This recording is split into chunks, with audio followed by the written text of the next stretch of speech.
नमस्कार।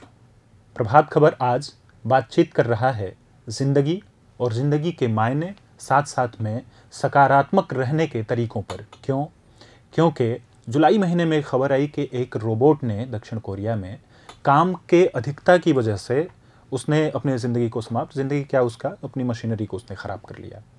अभी पुणे में हाल ही में एक सीए ने काम के अधिकता की वजह से अपनी ज़िंदगी को समाप्त कर ली। तो इस तरह के हालात में क्या कुछ करना चाहिए, क्या नहीं करना चाहिए, इसके लिए हमसे बातचीत करने के लिए बी पॉजिटिव नाम का अभियान चला रहे प्रभात खबर के वाइस प्रेसिडेंट विजय बहादुर जी हैं। आपका बहुत बहुत स्वागत है। थैंक यू सर, पहला सवाल है कि कैसे निपटे, क्या है वो प्रैक्टिकल टिप्स, कैसे इस चीज़ से निजात पाएँ जब काम आपके ऊपर बहुत प्रेशर हो काम का, तो कैसे इसमें अपने आप को सामान्य कैसे रखें? देखिए जनार्दन जी, आपने बहुत ही गूढ़ सवाल, बहुत ही मौलिक सवाल, और आज के जो मौजूदा हालात है इसका आज के दिन में सबसे बड़ा रिलेवेंस है।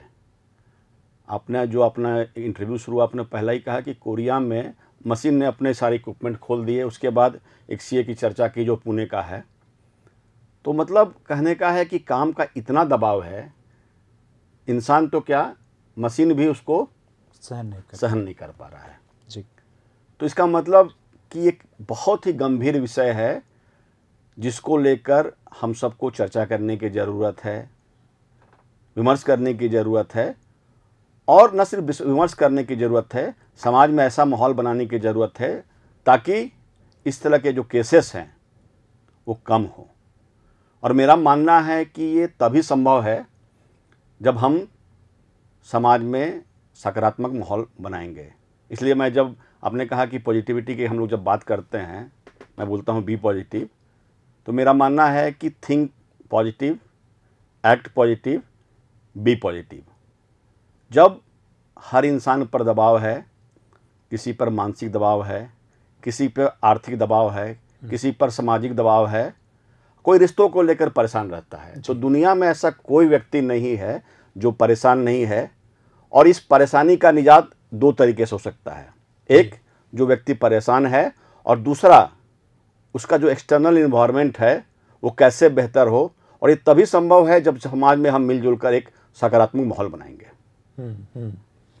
तो एक सवाल ये उभरता है सर कि ये जो वर्क लाइफ बैलेंस वाली बात होती है कि आपकी निजी ज़िंदगी और आपका काम का जो पूरा एक समय है, उन दोनों में एक तरीके का बैलेंस होना चाहिए। अगर वो गाड़ी पटरी से उतर जाएगी, डिसबैलेंस हो जाएगी, तो काम इम्पैक्ट होने लगता है। इसके लिए आप क्या सलाह देंगे? मैंने बहुत पहले मैं कहीं इंटरव्यू देख रहा था कि जीवन में सक्सेसफुल आप किसको मानते हैं। अच्छा।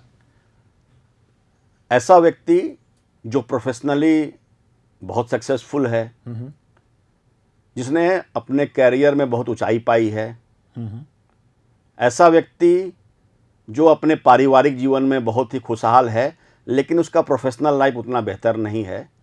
मेरा मानना है कि जीवन में जो आपके डिफरेंट जो एंगल्स होते हैं, आपके फाइनेंशियल एंगल है, प्रोफेशनल एंगल है, आपकी पारिवारिक जीवन है, सामाजिक जीवन है, धार्मिक जीवन है, आपके मित्रों के साथ आपके कैसे संबंध है, इनका जब आप पूरा एक समायोजन करेंगे, अगर वो सर्कल बनता है तो मानिए कि वो व्यक्ति सफल है।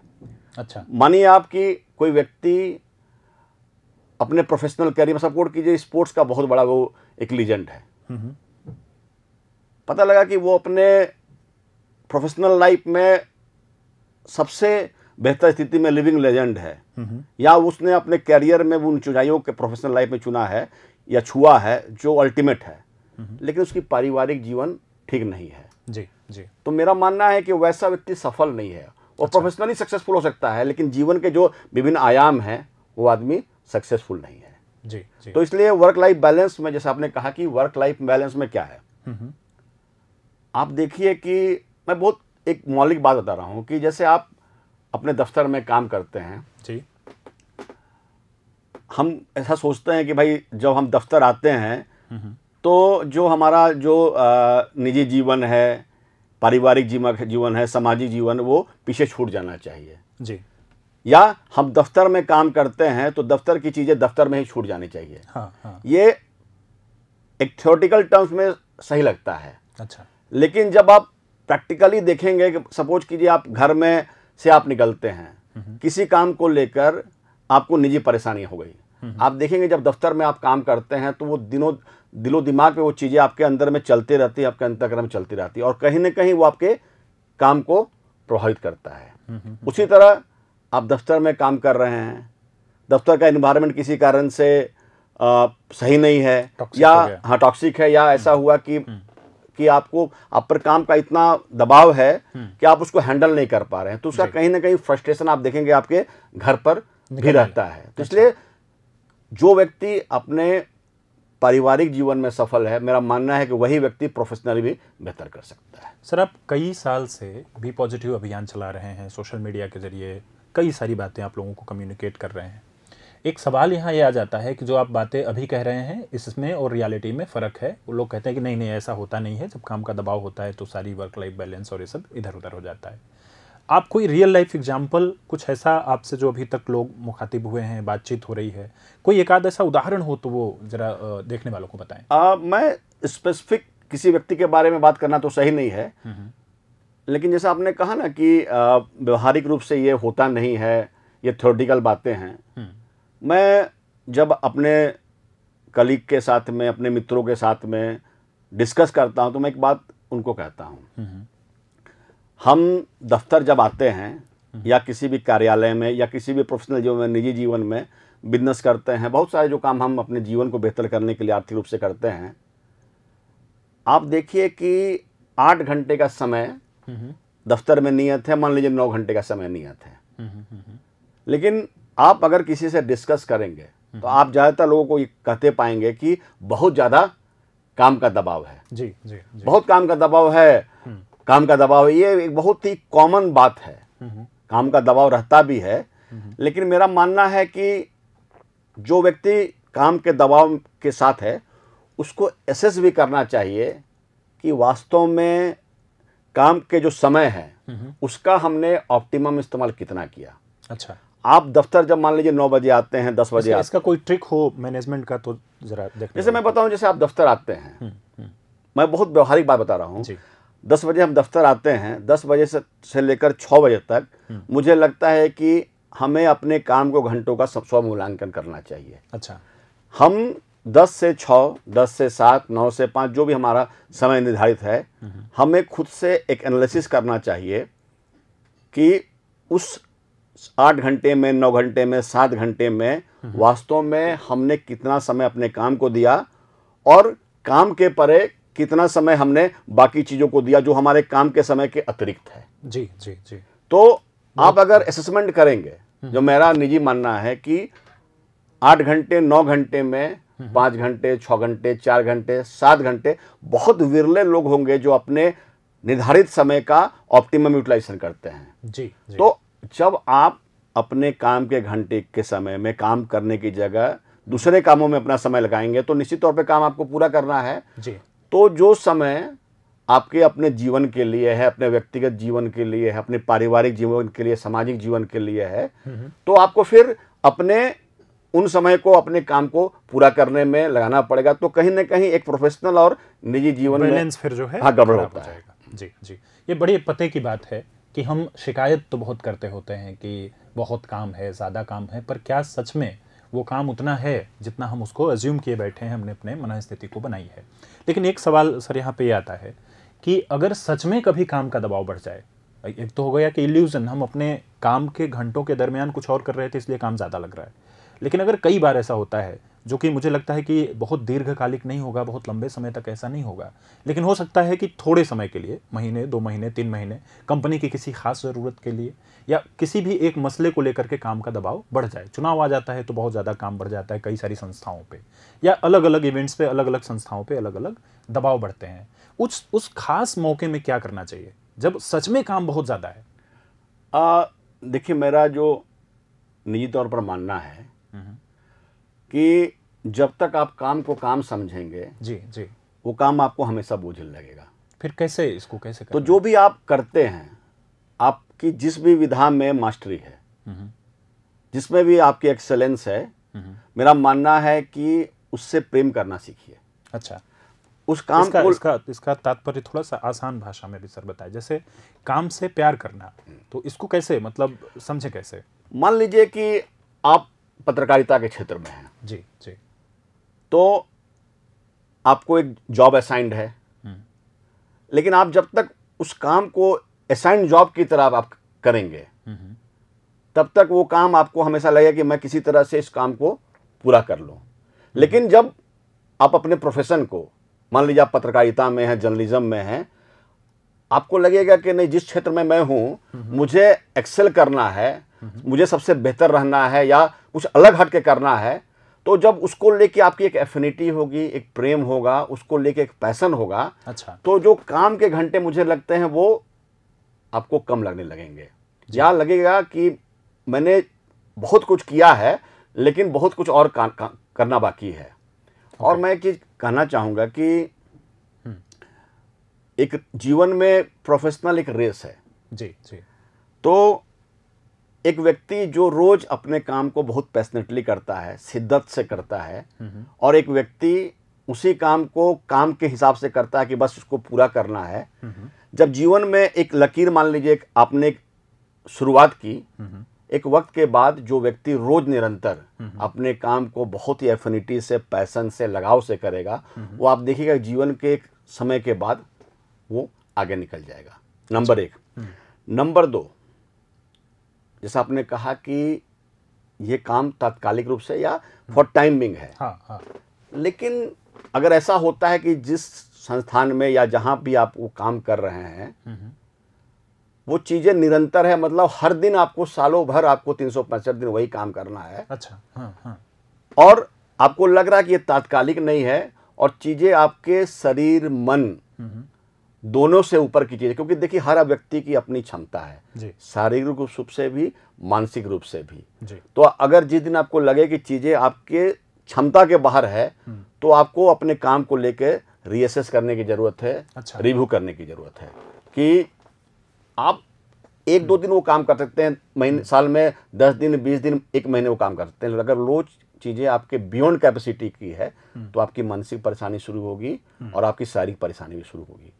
तो जब आप स्वस्थ रहेंगे मानसिक रूप से, शारीरिक रूप से, तभी आप बेहतर नहीं कर सकते। ये एक सवाल लोग बार बार पूछते हैं कि ठीक है, हम आपकी बातें सुन रहे हैं, क्या आप निजी तौर पर भी इन चीज़ों को मानते हैं? तो सर कोई निजी एक्सपीरियंस शेयर करेंगे, जब आपके ऊपर बहुत काम का दबाव था तो कैसे आपने हैंडल किया खुद को? आप जान लीजिए, मैं बताऊं आपको, मुझे प्रोफेशनल कैरियर में लगभग 24-25 साल हो गए। जी हाँ। मेरा जो मानना है कि इस 24 वर्षों के बाद भी मैं जिस विधा में काम करता हूँ, जो काम करता हूँ, जिस फील्ड में काम करता हूँ, मुझे लगता है कि मैं एकदम फ्रेशर हूँ। अच्छा। हाँ, मुझे कभी भी ऐसा महसूस नहीं होता है कि मुझे बहुत ही ज़्यादा अनुभव हो गया, मैं बहुत एक्सपीरियंस हूँ, या जिस विधा में काम कर रहा हूँ मैं सबसे बेहतर हूँ। अच्छा। तो और जब आपको ऐसा लगे किसी भी व्यक्ति को कि जिस फील्ड में आप काम करते हैं आपको लगता है कि हम बहुत बड़े एक्सपर्ट हो गए, देखिए एक्सीलेंस की कोई सीमा नहीं है। एक समय के बाद जब आप पहुंचते हैं, उसके बाद एक्सीलेंस की और एक नई सीढ़ी जो है तैयार हो जाती है। जी जी। जब तक वहां पहुंचेंगे तब तक नई नहीं बन जाएगी। तो जब आपको लगता है कि हम उस विधा में बहुत बड़े माहिर हैं, मानिंद हैं, तो मेरा मानना है कि आप पीछे मत देखिए कि कितने लोग पीछे आपके खड़े हैं। अच्छा। आप आगे देखिए कि आपके आगे कितने सारे लोग खड़े हैं। तो निजी तौर पर मैं जिस काम को करता हूँ, एक तो मुझे इस काम से बहुत प्रेम है। रोज जब मैं सुबह उठता हूँ तो मुझे लगता है कि मुझे कुछ नया करना है। दूसरा, मुझे लगता है कि ये काम मुझे न लगे, और पूरे शाम को जब मैं घर जाऊं या जब मैं अपना काम खत्म करूं तो मुझे लगे कि मैंने एक अचीवमेंट किया है रोज। तो ये हर रोज बरकरार रहता है? हाँ, जब तक आप अपने को देखिए, मोटिवेशन, आज मैं हम लोग एक डिस्कशन कर रहे हैं या कोई आप बहुत सारे डिस्कशन की बातें सुनते हैं, बहुत सारे बड़े लोगों की बातें सुनते हैं, मोटिवेटर्स की बात सुनते हैं, अच्छे लोगों की बात सुननी चाहिए। लेकिन आप तब तक मोटिवेट नहीं हो सकते हैं जब तक आपके अंदर में इनर अर्ज नहीं है कि मुझे सेल्फ मोटिवेटेड होना है। तो मेरा मानना है कि अगर किसी व्यक्ति को मोटिवेट होना है तो उसके अंदर से वो आग होनी चाहिए, अर्ज होनी चाहिए कि उससे सेल्फ मोटिवेशन सबसे महत्वपूर्ण चीज़ है। जी जी। एक इसके दूसरे पहलू पर भी चलते हैं। अभी हम बात कर रहे थे एक इंडिविजुअल की, कि एक इंडिविजुअल को कैसे चीज़ों को मेंटेन करना चाहिए, वो कैसे अपने जीवन में चीज़ें बदल करके अपने आप को पॉजिटिव रख सकता है। एक बार चलते हैं, भारत के ये एक बड़े टीम लीडर भी और कई लोग उनको मानते हैं, एक बड़ी कंपनी के संस्थापक भी रहे हैं। उन्होंने भी ये बात कही थी कि करीबन 14 घंटे काम की दरकार है भारत को। कई बार इस तरह के विषय पर वह बहस छिड़ती है। चीन का उदाहरण दिया जाता है कि कई कई घंटे वो लोग काम करते हैं, या बहुत पूर्व में अमेरिका जिस तरह से काम करता था कई घंटे। तो भारत की मौजूदा स्थिति को लेकर के आपको सर क्या लगता है, क्या जो ऑफिसेस हैं, जो संस्थान हैं, उन्हें काम के घंटे को लेकर के कुछ निर्धारण करने की ज़रूरत है? कुछ डिसबैलेंस हो गया है मौजूदा हालात? देखिए, निजी तौर पर मेरा मानना है कि हर संस्थान की अपनी अपनी अपने अपने काम करने का तरीका है, कल्चर है जी, और हर संस्थान का एक सक्सेस मॉडल भी है। जी हाँ। संस्थान का भी और एक इंडिविजुअल का भी। लेकिन एक जो सक्सेस का मॉडल किसी संस्थान का है वही दूसरे संस्थान का होगा, वो जरूरी नहीं है। बिल्कुल सही। या किसी एक व्यक्ति का वो सक्सेस का मॉडल है तो कोई जरूरी नहीं कि दूसरा व्यक्ति भी उसी तरह से सक्सेसफुल, ये कोई जरूरी नहीं है। तो हर व्यक्ति को अपने हिसाब से अपना एक पाथ डिसाइड करना पड़ेगा। अच्छा, कि हमें अपने सक्सेस का किस तरीके से एक निर्धारण, हमारा पाथ क्या होगा। ओके। और मेरा मानना है कि किसी के कार्बन कॉपी बनने से बेहतर है कि हम अपना तरीका खुद अख्तियार करें। बड़े लोग हैं, उनका एक सक्सेस मॉडल है, उसे जरूर देखना चाहिए, समझना चाहिए। लेकिन मेरा मानना है कि जैसे हम लोगों ने शुरुआत में ही कहा कि वर्क लाइफ बैलेंस बहुत जरूरी है। इसलिए एक ऐसा इन्वायरमेंट दफ्तर में बनाएं जो टॉक्सिक नहीं हो और दफ्तर से काम करने के बाद उसका घर पर प्रभाव नहीं पड़े। तो ये बहुत ही जरूरी है कि एक इन्वायरमेंट ऐसा हो, काम के घंटे ऐसे, क्योंकि देखिए ह्यूमन कोई मशीन नहीं है, उसकी एक क्षमता है। तो क्षमता के बियॉन्ड कोई भी व्यक्ति अगर वो काम करेगा निरंतर लगातार तो निश्चित तौर पर वो फ्रस्ट्रेट होता है, उस पर दबाव आता है, डिप्रेशन आता है। तो इससे बचने की जरूरत है। ठीक है, इस बातचीत के सिलसिले को हम और आगे जारी रखेंगे। लेते हैं एक छोटा सा ब्रेक। नमस्कार, आज प्रभात खबर डिबेट कर रहा है। लोग सर ये मान के चलते हैं कि टेस्ट में फेल हो जाना यानी दवाई का खाने लायक नहीं था। मैं इससे सहमत हूँ। छात्र ने जो आईआईटी का एग्जाम क्वालिफाई कर दिया तो हमने इसको इकोनॉमिक जस्टिस तो दे दिया। उन दिनों वो लातेहार का जो इलाका था, पलामू लातेहार का इलाका सबसे ज़्यादा नक्सल प्रभावित इलाका था। सारंडा का पूरा इलाका नक्सल प्रभावित था। आपके पार्टी का टेक क्या है? वो वन नेशन वन इलेक्शन पर सोचती क्या है? दिक्कत की बात ये है ना कि चुनाव को ही समस्या बताया दिया जा रहा है। जो दीर्घकालिक बीमारियां हैं देश के समक्ष, जिसको हम दूर कर रहे हैं।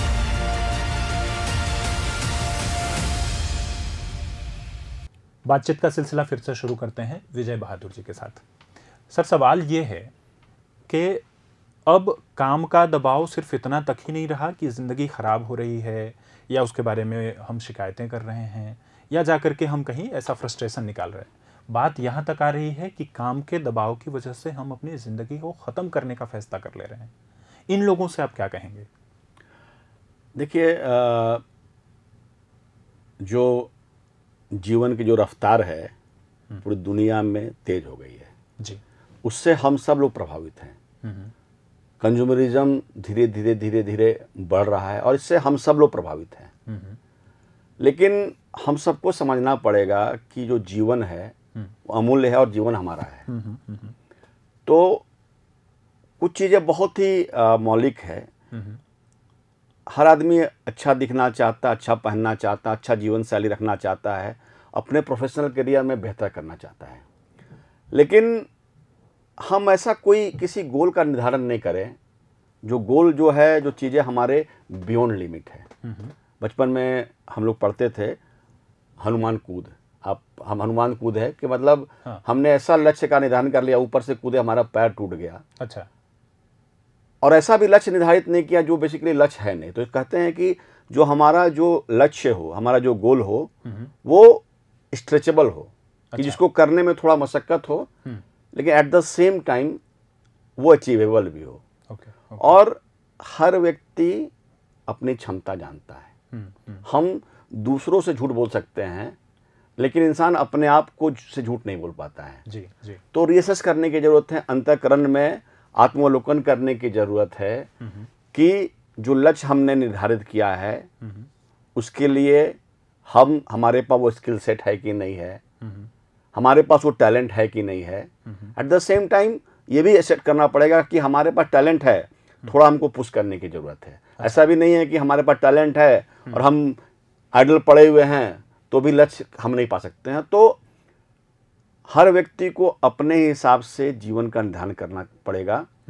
और इस जीवन में आज के समय में मैंने शुरू में ही कहा कि कोई ऐसा व्यक्ति नहीं है जो किसी को मैंने नहीं देखा कि जो परेशान नहीं है। अच्छा। किसी को आर्थिक परेशानी है, किसी को मानसिक परेशानी है, किसी को शारीरिक परेशानी है, कोई अपने संबंधों को लेकर परेशान है, कोई अपने वर्तमान को लेकर परेशान है, कोई अपने गुजरे हुए कल को लेकर परेशान है, जी हाँ। कोई आने वाले कल को लेकर परेशान है। और जब कुछ परेशानी नजर नहीं आता है उसको लगता है कि मुझे कोई परेशानी ही अपने आप में बहुत बड़ी परेशानी अच्छा। है। तो मुझे लगता है कि जीवन में हाँ। एक बैलेंसिंग की जरूरत है और ये कोई और नहीं कर सकता है। एक जैसे मैंने कहा एक्सटर्नल फैक्टर है, तो वैसे लोगों के साथ रहना है, संसर्ग में रहना है जो पॉजिटिव हो। जब अच्छा सुनते हैं, अच्छा बोलते हैं, अच्छे वातावरण का निर्माण करते हैं तो हमारी जो क्षमता है वो भी बेहतर होती है। और जब आप नेगेटिव लोगों के साथ रहेंगे तो दिन भर आप नकारात्मक बातें सुनते रहेंगे तो आपकी जो ऊर्जा है, जो आपके काम करने की क्षमता वो भी घटती है और धीरे धीरे आप इतने नेगेटिव हो जाते हैं कि आप आत्महत्या की तरह, डिप्रेशन की तरह प्रवृत्त हो जाते हैं। तो मेरा मानना है कि अच्छा बोले, अच्छा सुने, अच्छा करने की कोशिश करें। इसी लाइन को थोड़ा और बड़ा करें कि ये जो सर अभी आपने टिप्स दिया कि लोगों से जो आप संगत रखिए वो ऐसे लोगों से रखिए जो चीज़ों को बेहतर तरीके से, अच्छे नज़रिए से देखते हैं। सुनने का आपने जिक्र किया, सुनने में किस तरह की चीज़ों का आप थोड़ा सा अगर आप उल्लेख कर पाएँ। साथ में आप पढ़ने का भी कह रहे थे, जिक्र कर रहे थे कि किस तरह की चीज़ों की तरफ आकृष्ट हों, कौन सी चीज़ें इस वक्त आज के दौर में, क्या मोबाइल और इंटरनेट ये सब चीज़ें बेहतर दिशा में लेकर के हमें जा रही हैं या इनका इस्तेमाल किस तरह से करना है? देखिए, जैसे हर चीज़ का जो सबसे मूल मंत्र है बैलेंसिंग। जी। अगर कोई ये कहे कि वो टेक्नोलॉजी के इस दौर में मोबाइल से दूर रह सकता है तो अपने आप में ये हंसने वाली बात है, हास्यास्पद है। तो मोबाइल का यूटिलाइजेशन हम सबको कर ही रहे हैं और करेंगे भी।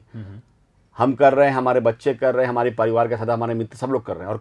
और आज के समय में जब आपको अपने आप को अपडेट रखना है, आपकी ज़्यादातर चीज़ें जो है टेक्नोलॉजी के माध्यम से, मोबाइल के माध्यम से हो रही है, तो ये सोचना भी बेमानी है कि हम उससे दूर रह सकते हैं। लेकिन एक बैलेंसिंग एक्ट की ज़रूरत है। तो मुझे लगता है जीवन में जब बैलेंसिंग करेंगे तो ये चीज़ें अपने आप में हो सकती है। देखिए, ये कहना बहुत आसान है, करना बहुत मुश्किल है। लेकिन एक बात हमें समझना पड़ेगा कि करने के अलावा कोई और ऑप्शन भी नहीं है, उपाय भी नहीं है। ठीक है, एक अंतिम सवाल की तरफ चलते हैं। खास तौर पर युवाओं को लेकर के थोड़ा सा बात करते हैं, क्योंकि अभी जो ये मानसिकता उपज रही है आत्महत्या वाली, वो युवाओं के बीच अधिक है। वो जो जिसको जेन जी की तरह कहा जाता है, जिसको कहा जाता है कि 2000 के बाद वो आए हैं इस दुनिया में। तो बीते जो 23 साल, 24 साल, 19 साल, 18 साल के बच्चे हैं, उनसे सर आप क्या कहेंगे बी पॉजिटिव की तरफ से? देखिए, मैं आपको बताऊं कि इस पर मेरा जो मानना है कि जो आप डिप्रेशन बच्चों में देख रहे हैं, आत्महत्या बच्चों में देख रहे हैं, इसके जो सूत्र हैं, इसकी जड़ें कहीं और हैं। कहाँ पे? आप देखिए कि पहले जब हम परिवार में होते थे तो आप देखिए कि पूरे परिवार में 3 भाई बहन, 4 भाई बहन, चाचा चाची और बहुत सारे रिश्तेदार होते थे, एक बड़ा परिवार होता था। लेकिन समय के साथ परिवार टूटता गया, वक्त के साथ जो कंबाइंड फैमिली थी वो न्यूक्लियस फैमिली में बदल गया। जी। आज के दिन में आप अगर देखेंगे तो ज़्यादातर लोगों के घरों में 2 बच्चे हैं या बहुत जगह एक बच्चे हैं। और दुनिया में बहुत सारी जगह ऐसे हो रहा है कि लोग अब उसको भी नकार रहे हैं। आप ये देखिए कि उससे अंतर क्या पड़ता है कि जब आप के परिवार में, मान लीजिए हमारे घर में एक लड़का एक लड़की है, वो जो मांगता है हम उससे पहले उसको देने को तैयार रहते हैं, क्योंकि उसका लालन पालन जो है उसी तरीके से हुआ है। और जो पहले के दौर में था कि जब परिवार में कंबाइंड फैमिली था तो चीज़ें रिसोर्स सीमित थी और पेरेंट्स भी थोड़ा टफ थे। जी हाँ। तो आपको कोई चीज़ लेने के लिए या मांगने के प्रति आप जो मिलता था थोड़ा उसको लेके स्ट्रगल होता था। आज के दिन में सब कुछ आपको उसी वक्त मिल जाता है, आप जो चाहते हैं उससे ज़्यादा भी बहुत बार मिल जाता है। तो जो आपकी ग्रूमिंग हुई है, एक तो वी से मी में हम चले आए हैं। आप देखिए होता क्या है कि जैसे आज हम घर पे रहते हैं, कोई आपका मित्र ही आ गया, आपके परिवार के कोई सदस्य आ गए या कोई आ गया, आप देखिएगा कि रूम शेयरिंग करने में आपको अपने बाथरूम अपने टॉयलेट शेयरिंग करने में परेशानी होती है, आपको डिस्कम्फर्ट होता है। जी हाँ। कि आपने जो स्पेस बनाया है उसमें थोड़ा भी कोई एक हनन होता है या उसमें कोई नज़र आता है तो आपको एक डिस्कम्फर्ट फील होता है। जी हाँ। तो होता क्या है कि जैसे मैंने कहा कि जैसे एक आपका जो लालन पालन है वो बेड और ब्रेजोस के साथ हुआ है कि ऐसी जमीन है जो मखमली है जिसमें जीवन भर आपको चलने में कोई तकलीफ नहीं होगी। तो जब आपकी अपब्रिंगिंग उस तरीके से हुई तो जब आप प्रोफेशनल लाइफ में आते हैं तो जब प्रोफेशनल लाइफ में जब आप आते हैं तो आप पे काम का दबाव रहेगा और आप आगे बढ़ना चाहते हैं। जनजी जो है, जन अल्फा जो है, उसको और आगे जाना है, उसके एम्बिशन और ज़्यादा हैं। तो जब आपके एम्बिशंस और ज़्यादा होंगे तो आप पे दबाव भी और ज़्यादा रहेगा और आपकी जो ग्रूमिंग हुई है वो बेसिकली आप उस तरह से प्रिपेयर्ड नहीं है। तो इसके बीच में जब आप गैप मिलता है तो आप देखेंगे कि वो व्यक्ति धराशायी हो जाता है, डिप्रेशन में चला जाता है। अगर प्रोफेशनली अच्छा कर भी लिया तो चूंकि उसकी अपब्रिंगिंग मी मैं में हुई है तो रिलेशंस में थोड़े भी संबंधों में तनाव होता है, एडजस्टमेंट में प्रॉब्लम होता है। तो आप देखिए कि अलगाव, दूरी ये बहुत ही कॉमन है। तो मेरा मानना है कि जो मिडिल क्लास की जो अपब्रिंगिंग किसी ज़माने में थी, आज भी बहुत सारे परिवारों में है, उसी को अपनाने की ज़रूरत है। अपने को इतना मजबूत बनाइए मानसिक रूप से, शारीरिक रूप से, कि जो चीज़ें आपको आने वाले समय में जो चुनौतियां आपके सामने में हैं, जिस एम्बिशन के साथ आप आगे बढ़ना चाहते हैं, आप उसको हैंडल कर सकें। बहुत बहुत धन्यवाद सर आपका हमसे जुड़ने के लिए और इन बातचीत को करने के लिए। बेहद आवश्यक बातें हैं। देखिए कितनी पते की बात है। यह बात जनजी या जन अल्फा वाली जो हुई वो सिर्फ उन बच्चों को ख्याल रखने की बात नहीं है, वो उनके माता पिता को भी और जो अभी फ्यूचर पेरेंट बनने जा रहे हैं उनके लिए भी इतनी ही ज़रूरत है। हम इस बातचीत को, सिलसिले को अभी प्रभात खबर पर जारी रखेंगे आने वाले एपिसोड्स में। और अगर आपकी तरफ से कोई सवाल आपको उभरता है मन में तो आप अपने सवाल भी हमें तमाम माध्यमों से दे सकते हैं। देखिए हम अवेलेबल हैं यूट्यूब पर, ये पूरा कार्यक्रम आप वहाँ देखेंगे। फेसबुक पर आप ये कार्यक्रम देखेंगे, प्रभात खबर के ऑफिशियल पेज पर, इंस्टाग्राम पे कार्यक्रम देखेंगे। साथ ही हमारी कई ईमेल आईडी भी अवेलेबल हैं, आप चाहें तो ईमेल आईडी के ज़रिए भी भेज सकते हैं। स्क्रीन पर भी हम आपको ईमेल आईडी दिखा देंगे। अगला जो एपिसोड हम बात करेंगे उनमें परिवार के ऊपर बात करेंगे कि एक परिवार की जो अभी बातचीत थोड़ी सी आपने झलक उसकी सुनी होगी। कई सारे परिवार टूट रहे हैं, अलग हो रहे हैं, पति पत्नी के रिश्ते में कई परेशानियां हैं। अगले एपिसोड में हम इन विषयों पर बात करेंगे। आपके पास अगर ऐसा कोई सवाल हो जो परिवार से संबंधित हो तो आप पूछ सकते हैं हमसे। प्रभातखबर.com, विश्वास वही, रफ्तार नहीं।